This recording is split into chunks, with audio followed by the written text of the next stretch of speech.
പണ്ടായിരുന്നു എന്തൊരു മഴയാ. ഫൈനലി 5 വർഷത്തിന് ശേഷം അങ്ങനെ എല്ലാവർക്കും ഒന്നുകൂടാൻ ടൈം കിട്ടി. ആക്കെ അവൻ പറഞ്ഞത് കറക്റ്റാ. അപ്പൊ ഇങ്ങനെ പൊളിക്കില്ല എല്ലാരും കൂടി.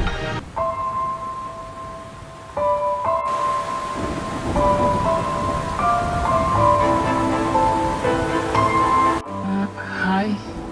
ഹായ് ഹരി. എന്റെ പൊന്നോ, ഇവക്കൊരു മാറ്റമില്ലല്ലോ. ഗായ്സ്, ഇന്ന് നമ്മൾ ആരും ഉറങ്ങുന്നില്ല, കേട്ടല്ലോ? ഓക്കേ, എന്നാ ഞാൻ ഒരു ത്രില്ലിംഗ് ഗോസ്റ്റ് സ്റ്റോറി പറയാം. നീ ഉണ്ടാവുമ്പോ പിന്നെ എന്തിനാ വേറൊരു ഗോസ്റ്റ് സ്റ്റോറി? നീ അങ്ങ് വന്ന് നിന്നാ മതിയല്ലോ. ഇരിയും കളയൊക്കെ കൊള്ളാം, പക്ഷെ റൂം നമ്പർ 307 ആരും പോവാൻ നിൽക്കണ്ട. അതെന്താ ആ റൂമിന് മാത്രം ഒരു പ്രത്യേകത? അതൊന്നും ഇല്ല, ആ റൂമിന്റെ മെയിന്റനൻസ് നടന്നുകൊണ്ടിരിക്കുക. അവിടെ ചെന്ന് കാലോ കയ്യോ മുറിയാതിരിക്കാനാ.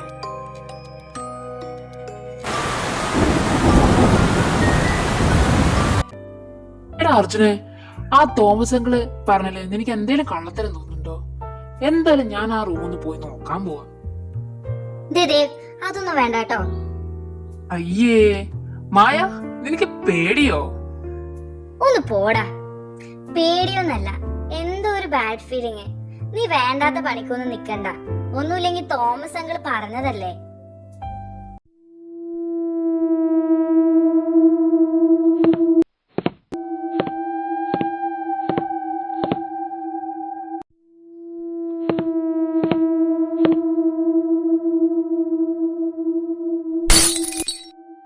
എടാ ആ ദേവ എവിടെ പോയി?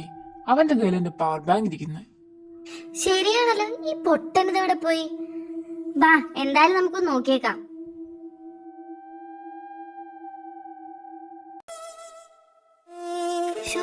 ഇതല്ലേ തോമസ് അങ്കിൾ പറഞ്ഞ റൂം? ആരോ തുറന്നേ.